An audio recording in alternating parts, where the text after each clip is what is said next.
999ers risk their lives every day keeping us safe.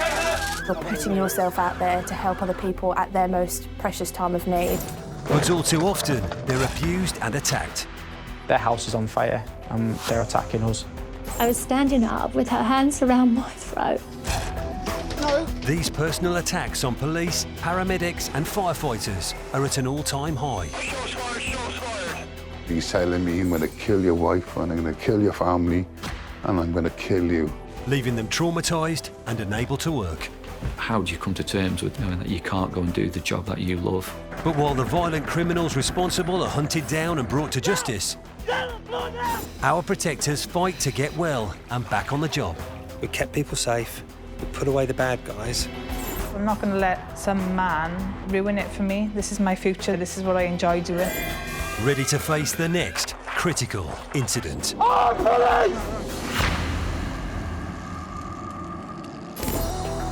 The UK has had a love affair with cars for over a century. But with close to 39 million cars on the road, policing vehicle crime is a mammoth task. The biggest weapon we come across are vehicles. Not knives, not guns. With almost 1,800 deaths on our road every year and more than 25,000 seriously injured, dangerous and criminal driving is a huge problem. What we have seen is a growing number of officers seriously injured and worse at the hands of people using vehicles as a weapon. In this critical incident special, we'll explore what it takes to police Britain's roads. Coming up, how the dangerous tactic of ramming has become standard for criminals on the run. It's not acceptable to have that level of violence put against you. The rise of moped-enabled crime and the controversial tactic police are using to stop it. It is a very, very assertive tactic. We do it in order to try and just reduce the risk to the public. And the police operation in Hampshire, which helped catch a criminal gang responsible for an audacious ATM theft. They're clearly desperate thieves on the run. The officers will have been thinking there is a high level of perceived threat in this case.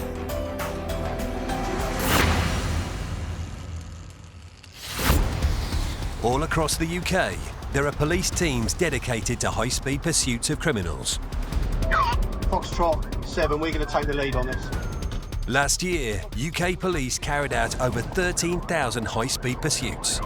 When you're in that pursuit, your decision-making changes in a split second. It's an extremely fast-moving environment. We are constantly trying to give road names, speed, direction of travel, what he's doing, what we believe he's doing, where he's going. We need to get other units into place further up the road to try and bring it to a safe conclusion. We are left, left, left. We do it in order to try and just reduce the risk to the public and try and apprehend these people and put them before the courts. But while police officers are engaged in pursuits, a worrying trend is emerging. We've just been rammed, 4-6. Criminals often use the car itself as a weapon to help them to avoid arrest. We see police vehicles being rammed. The reality is you ram a vehicle and you're taking a real risk with causing significant injury or more.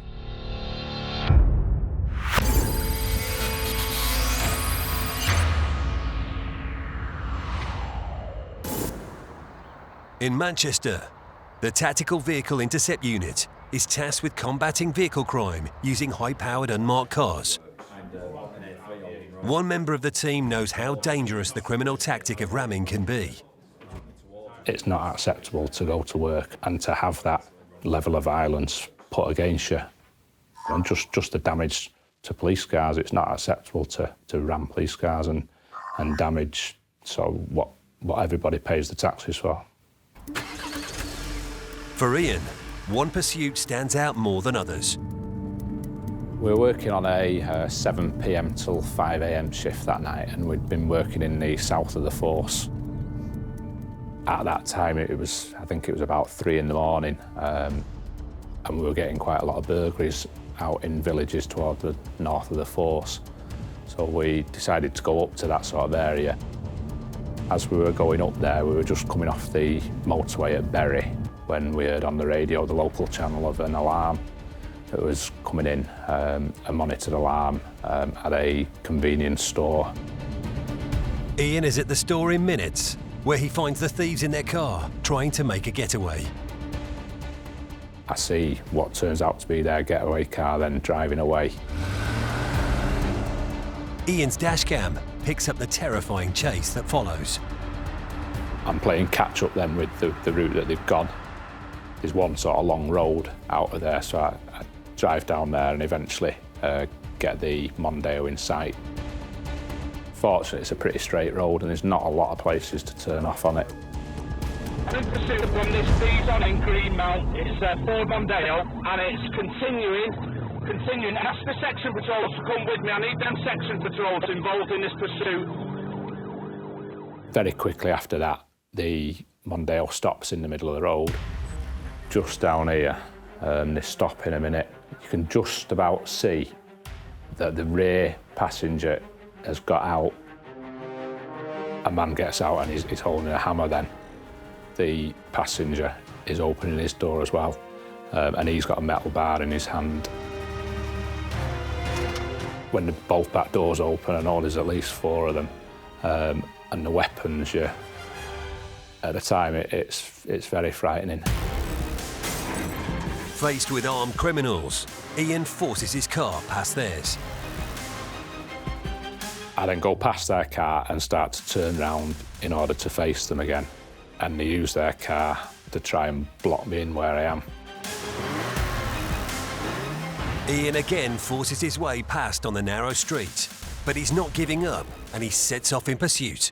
I need assistance. Quite quickly into the pursuit, they stop again, and this time they start reversing at my car. Yeah, I'm trying to get rammed again now, CK. They're ramming me again, CK.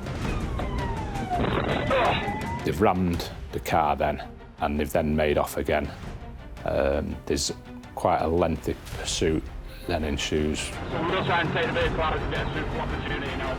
As the chase moves onto rural roads, Ian is supported by another police car and a helicopter overhead.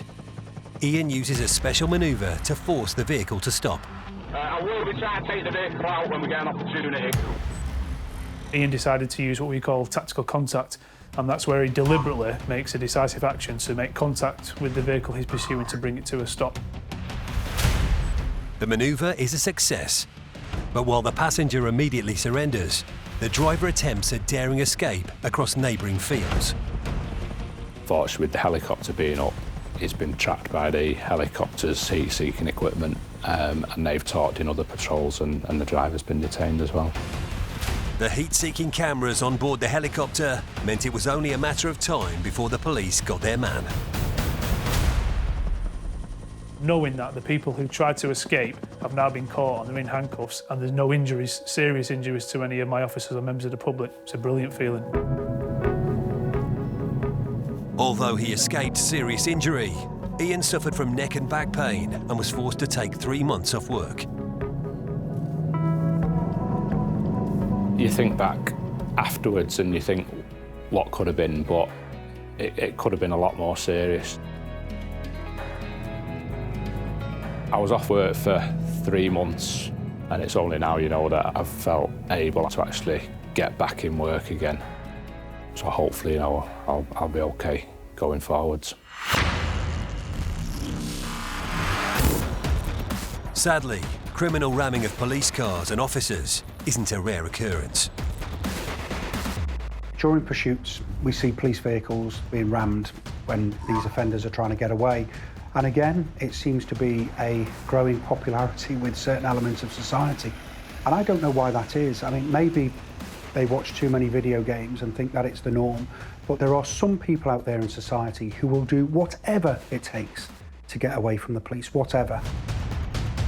In this clip, again, Greater Manchester Police have come across a van with false number plates, and they set off in pursuit. Not known to me. I have a female passenger, mate. Possibly female passenger. The van driver speeds through residential streets before suddenly stopping and reversing into the police car. Broomall Road.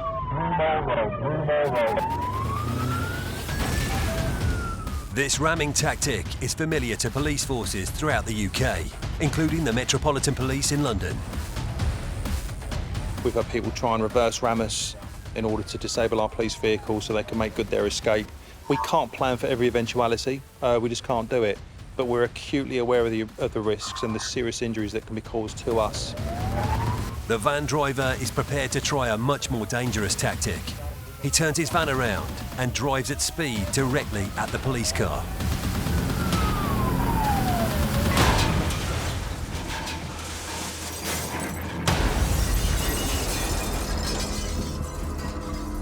The van driver escaped, but he was captured and arrested several weeks later after another high-speed pursuit.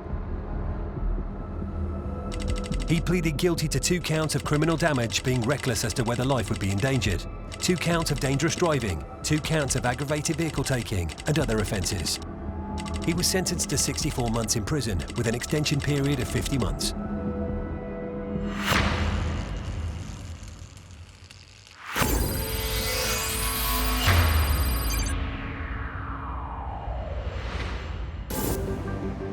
Moped-enabled crime is one activity that has seen an exponential rise over the last 10 years.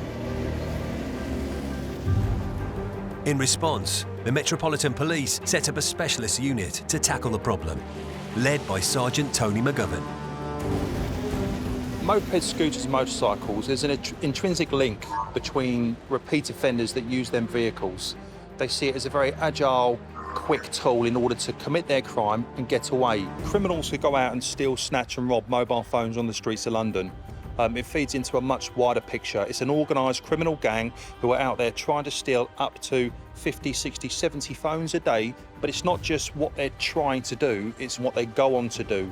So we talk about the high-speed pursuits, we talk about the riding on pavements, riding through red lights, putting other people in immediate risk as a result, a direct result of what they're doing. From 2013 to 2017, moped-enabled crime in London increased by over 22,200 incidents. To tackle this problem, the Metropolitan Police came up with a radical plan, codenamed Operation Venice. Operation Venice is the Metropolitan Police's response to criminality by suspects who use scooters, mopeds and motorcycles to commit serious crimes on the streets of London. That can be drug dealing, drug trafficking, smash and grabs, gang violence, using weapons, knives, also riding dangerously, so riding on pavements in their bids to get away. We've created a hostile environment for those who choose to commit moped-enabled crimes on our streets. We've recruited specialist, highly trained officers prepared to use all of the available tactics, including the quite assertive tactic of tactical contact. We have to do something, because doing nothing is not an option. And that something is tactical contact, which is the deliberate use of a police vehicle to make contact with another with a view to terminating its progress. It is a very, very assertive tactic. When doing it, we're weighing up a whole range of options to include what are they going to do? Because if we hadn't made that split-second decision to use tactical contact at that point in time, before we went off down that road towards that red traffic light, what would have happened further on down the line if that police officer hadn't have used tactical contact? We've picked up a moped with 2 people on it. The moped involved has got no number plate, which indicates to us that it is a stolen moped. In North London, undercover officers are pursuing a suspected moped criminal wanted for theft. I wish we lived in a society where there wasn't a need for police pursuits. I wish police officers were never placed in a position where they were forced to knock somebody off a moped because it was the least worst option available to them at that moment in time. But we don't.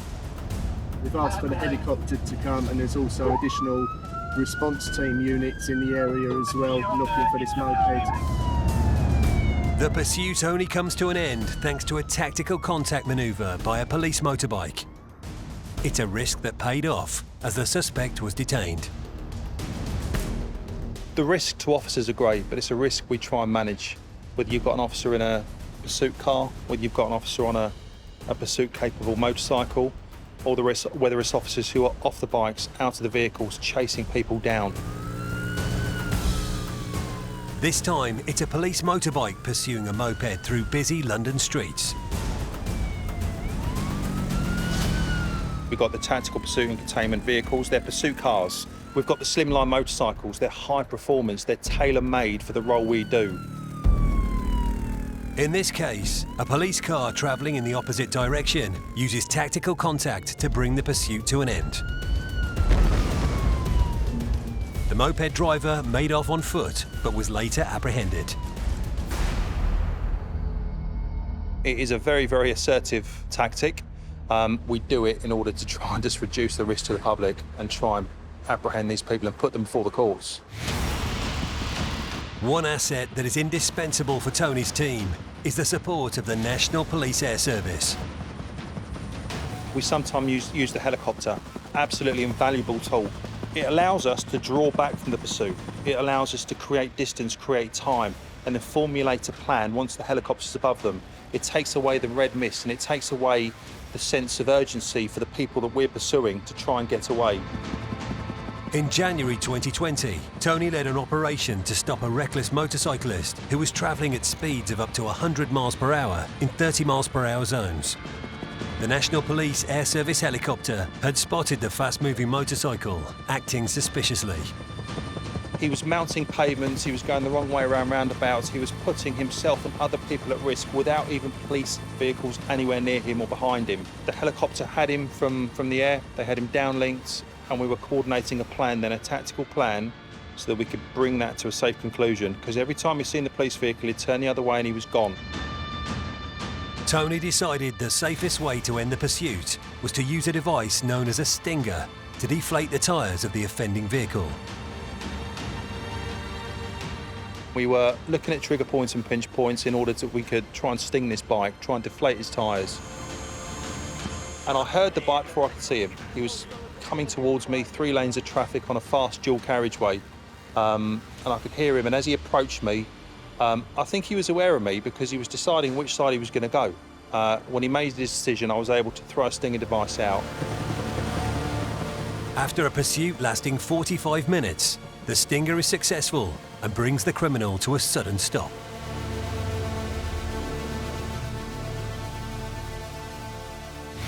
He crashed into another police officer, so one of my colleagues, causing injury to him, but we did arrest him. No members of the public were injured during that, no other damage was caused. The offender pleaded guilty to a string of offences, including dangerous driving and driving without a licence or insurance. He was sentenced to 8 months in prison and banned from driving for 18 months. I've been a police officer for over 15 years, and I don't think I've ever seen riding as badly as what was displayed during that 45 minutes throughout, I think, 3 to 4 boroughs of London, then up into Hertfordshire. It was truly shocking. It's police tactics like this that mean Operation Venice has been deemed a success and has seen a dramatic drop over 3 years in moped-enabled crime in London. We're very proud in Operation Venice to see the reductions we've seen. Over 19,000 in 2017, down to just over 4,000 the last calendar year. We've seen dramatic reductions on the streets of London. The streets are now a different pace to what it was 3-4 years ago. It's something we're very proud of, but we're not complacent. We know there's still work to be done.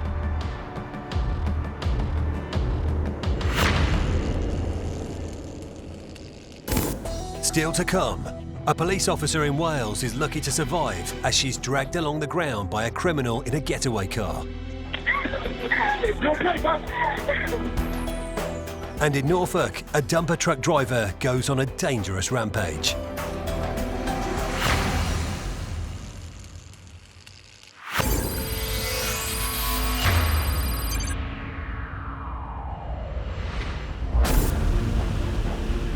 Another dangerous and growing trend which police are contending with is using vehicles for ram raids on shops and businesses in order to steal cash point machines.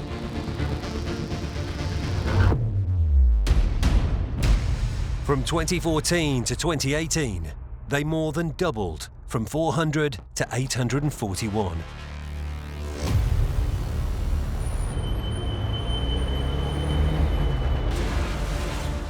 On a snowy night near Birmingham, a criminal gang is caught on CCTV attempting to steal a cash point. West Midlands police are alerted and catch up with the getaway vehicle, but the driver immediately rams into them. This one. There it is. We've just been rammed, 4-6, behind the two vehicles now. After a second police car is rammed, the getaway driver is pursued in treacherous conditions. Thanks, Mike, 4-6, we've got... He soon loses control and crashes into a ditch before attempting to escape on foot. Go, stop! It isn't long before the offender is caught and arrested. He was convicted of burglary, handling stolen goods and dangerous driving. He was sentenced to 4 years and 8 months in prison.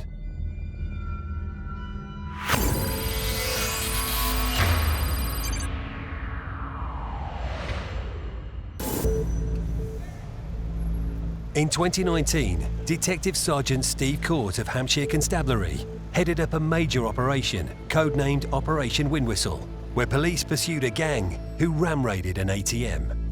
They're clearly desperate thieves on the run. The officers will have been thinking there is a high level of perceived threat in this case.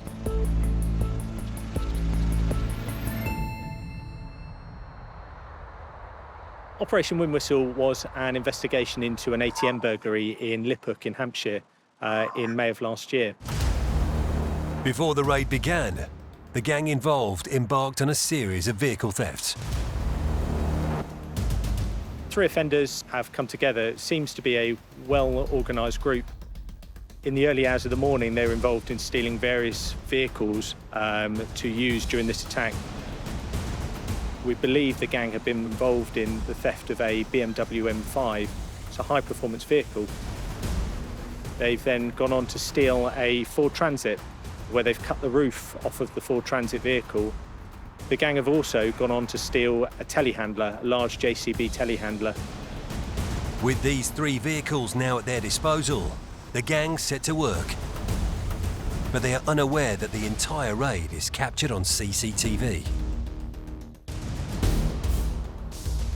The JCB quite clearly and brazenly just drives straight through the front end of the store, where it uses the prongs on the front end of the JCB to push into the store, causing vast amounts of damage to the property.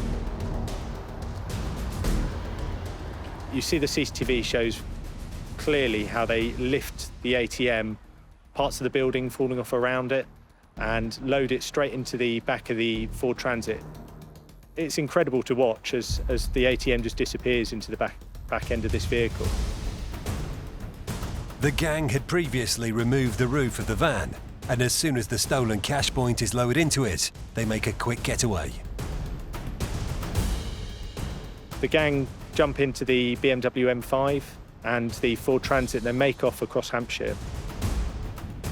At a secluded location in the early hours of the morning, the gang attempt unsuccessfully to prise open the cash machine. Having not got any of the cash from the machine, they abandoned the ATM. They all jumped straight into the BMW M5, where quite a long running pursuit takes place with the gang. 3 police forces from Hampshire, Surrey and Sussex were all involved in the operation to pursue the suspects. The National Police Air Service was also called in to help track them. The pursuit lasted about 2 hours. The speeds varied naturally due to the terrain, but sort of up to sort of 60, 70 miles an hour. And what you can see on the footage is really narrow country lanes. It could have very easily ended up in a fatal collision. And certainly for the officers involved, those risks are truly very high. I think the most shocking part of that footage is where we see the offenders driving down the country lane and come head to head with the officers. You see their faces all balaclavaed up. Must be absolutely terrifying, and to know how desperate they are to get away, I really felt for the officers when watching that footage. Yeah, he's gone head to head with the vehicle, he's now reversing. Amazingly, during the whole pursuit phase, there was no injuries to officers, and it just goes to show we can do it safely, but the officers are at tremendous risk.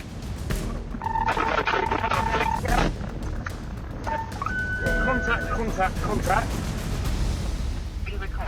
They're clearly desperate thieves on the run. The officers will have been thinking there is a high level of perceived threat in this case. Pitch black in a country lane on their own, they're fending for themselves and trying to bring some justice to the situation and get these people under control. The officers have got out of the vehicle at the same time the offenders are trying to make good and escape. The officers very quickly identify one offender trying to get out of the vehicle. So one suspect managed to make good and escape. The helicopter really came into its own, fitted with state-of-the-art cameras, and the thermal imaging was able to find him hiding halfway up a tree. The dog handler arrives on scene, is able to get control and remove him from that tree and place him under arrest as well.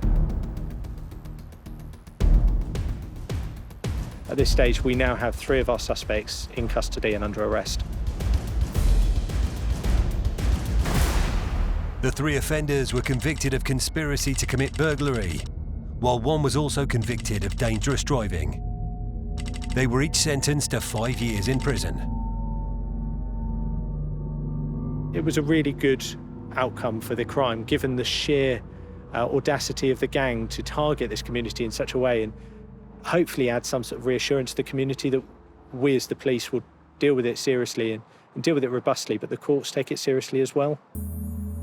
We've seen in recent years the number of attacks on ATMs has more or less doubled. These attacks are becoming more violent. The gangs are having to resort to more and more violent means of attacking these cash points to get the cash. This was a fantastic demonstration of officers working together, of 3 different forces pooling resources and bringing officers into one place to successfully bring about the end of this pursuit, the arrest of 3 dangerous offenders and subsequent prosecution where they were found guilty. These attacks target the heart of our community. It's an attack on a community, not just a business. All those people that make use of those cash points, those vulnerable residents that rely on it, it's not just the business that suffers, it is the whole community.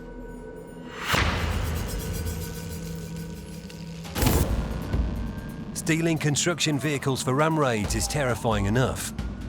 But in 2015, Norfolk Police found themselves in pursuit of a stolen 30-ton dumper truck on a busy A road. Just prior to The driver veers off the road and narrowly misses a police officer. He then careers across a traffic island and violently rams into a police car. 4 vehicles rammed the police car.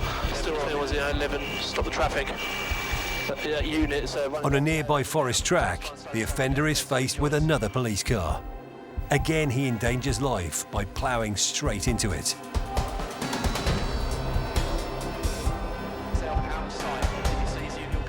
The offender then approaches a 3rd police car before again ramming into it head-on.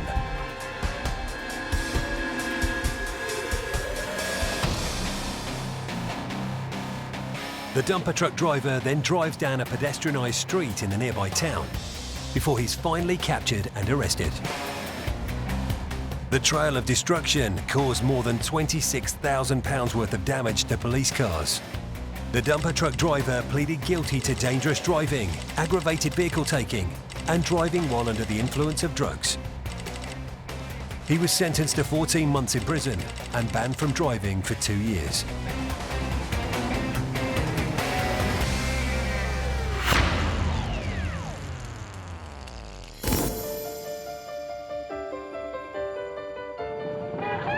The police car is an everyday and welcome sight on our streets today.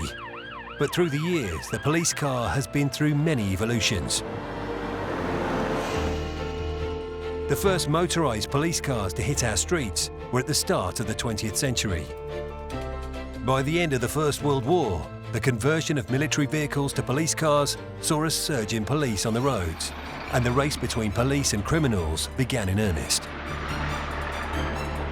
In the 1920s, police cars were equipped with radio for the first time. The Road Traffic Act of 1930 legally obliged all police forces to patrol our roads and streets. The rise in car ownership in the second half of the 20th century meant police forces were forced to adapt, and the police cars became a common sight on our roads. Officers of the Metropolitan Police on traffic patrol, a long way from the old-time Bobby pounding the beat, whose brains they used to say were in his big and sorely tried feet.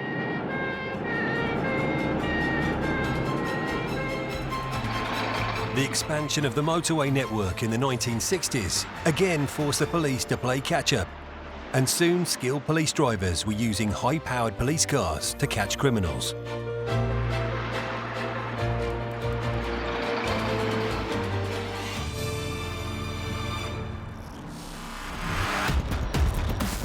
Today, the most powerful police cars are reserved for highly skilled drivers who are trained in pursuits. When you're involved in a pursuit, your training kicks in. And it's not one of these yee-haw moments. It's not like a video game. It's not, oh, this is great fun. Yes, the adrenaline kicks in, but you are focused on what you need to do. In this clip, Greater Manchester Police are driving a powerful BMW X5, but struggle to keep up with a getaway car, which they believe has been stolen. The technical ability of driving is so important. You need to be able to operate the controls. Everything's happening in the car at one time, but you've got to also technically be able to drive the vehicle, you know, in some pretty difficult situations. The driver of the Audi, who is banned from driving, reaches speeds of up to 70 miles per hour in residential streets. At one point, he even drives at speed through the grounds of a hospital. To the hospital grounds now. Driving vehicles at speed, under that stress that we're in, trying to do the best you can for the public. You know, it's a lot of pressure, it's a lot of stress. Eventually, the suspect is no match for police as he loses control and crashes head-on into railings. Yeah, vehicle crashed.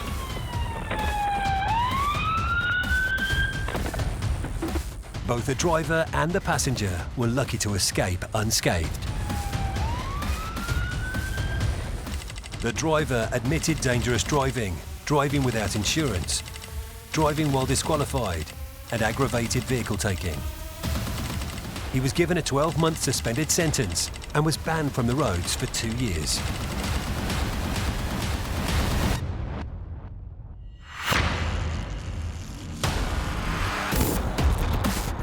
While the pursuit of car criminals through city streets can be dangerous, high-speed pursuits on motorways are also fraught with difficulty. In this clip from September 2019, West Midlands Police are following this grey Mini, which they suspect has been stolen. M54. As the Mini enters the motorway, it hits speeds of up to 137 miles per hour.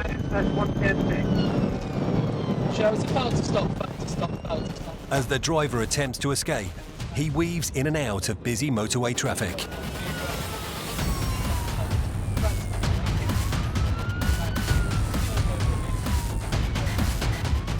Suddenly, the Mini driver attempts to drive the wrong way up an exit slip, and the police have no option but to use tactical contact, ramming his vehicle to stop it. Vehicles doing U-turns on the motorway or going the wrong way down a slip road, you know, that is a life and death situation. We have seen multiple fatalities when vehicles go the wrong way down the motorway. And for people to do it intentionally, you know, it's beyond stupid. And in those cases, we're seeing our colleagues putting their own lives at risk by ramming those vehicles so that they incapacitate the vehicle and stop it going the wrong way down the motorway. With the pursuit brought safely to an end, the driver is arrested. He admitted dangerous driving and driving while disqualified. He was sentenced to 18 months in prison and banned from driving for 3 years.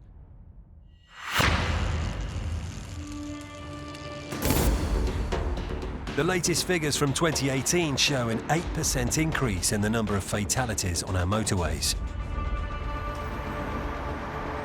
In dark and wet conditions, motorways can be particularly treacherous. On the M57, a Merseyside officer with the North West Motorway Policing Group is attending reports of a multi-vehicle collision. When you're out of the vehicle on a live motorway and the traffic is going past you, you have to have eyes in the back of your head, you literally do. And you have to hope that the public use their common sense and they read the signs, but we know that doesn't always happen. And that's why the motorway environment can be incredibly dangerous, incredibly dangerous. But what happens next underlines the danger involved. Luckily, neither the constable nor the driver of the car suffered serious injuries.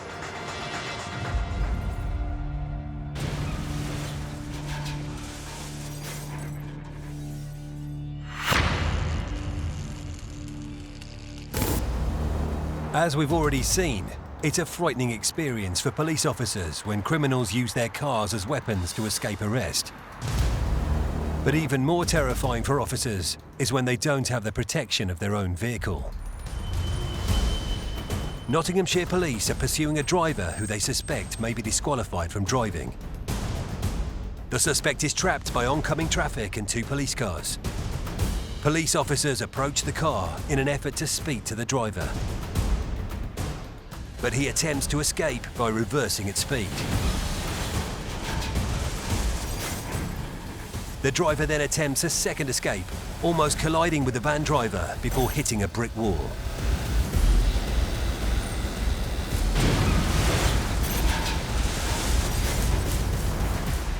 The driver pleaded guilty to dangerous driving and other offences. He was sentenced to 10 months in prison and banned from driving for 3 years.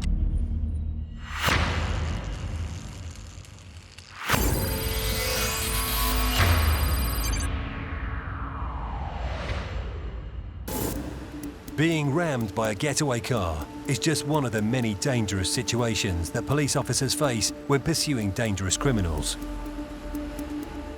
But that's exactly what Detective Constable Beverly Humphreys faced when she was patrolling the seaside village of Rhyl in North Wales. We were on a night shift. We started at 10 p.m. I think it was just before 10 p.m. we were getting ready for the briefing.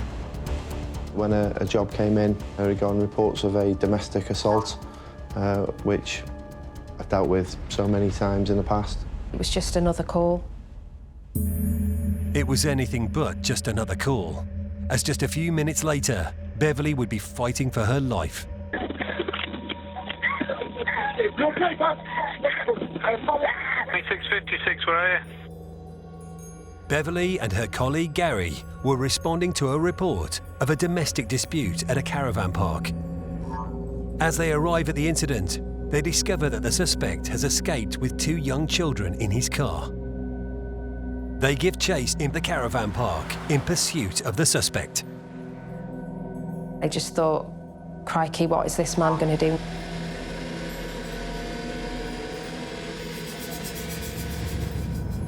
The vehicle pulled into a dead end. He has turned the vehicle around to point at us, and we've more or less come nose to nose. Although the offending driver has been successfully stopped, the danger is far from over for Beverly. Once you conclude a pursuit, you then have to decide or find out pretty rapidly what are you dealing with. When you stop a vehicle, the danger doesn't end. It continues until you've got that person safely into custody, then the danger is still there. Bev's got out on the passenger side. She's ran round to his door, opened it, and tried to get the male to come out of the vehicle. At that point, he's put the car into reverse, but I was stuck between the car door and the actual vehicle itself. And as he's reversed the car back down the road, I was obviously taken with the car. The next thing I saw was Bev sort of disappear under the door. And then obviously heard her screams. I remember falling to the ground and I remember seeing the wheel. Sorry, I'm getting upset now. I remember seeing the wheel of the car, and I honestly thought that it was just going to go over my head. Beverly has been dragged backwards by the suspect's car, and now her life hangs in the balance. The only way that car could get away because of the positioning of my vehicle would have been by going straight over Bev. My decision at that point was to run to his vehicle whilst taking out my baton. I've smashed his front windscreen. I've opened the driver's door. I've struck the male to disorientate him and dragged him from the car. While Beverly is in agony on the ground, Gary apprehends the suspect. Get an ambulance. I need an ambulance to Bev ASCP, please.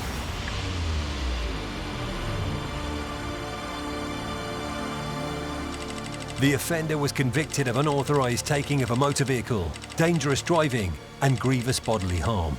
He was sentenced to 20 months in prison and disqualified from driving for 3 years.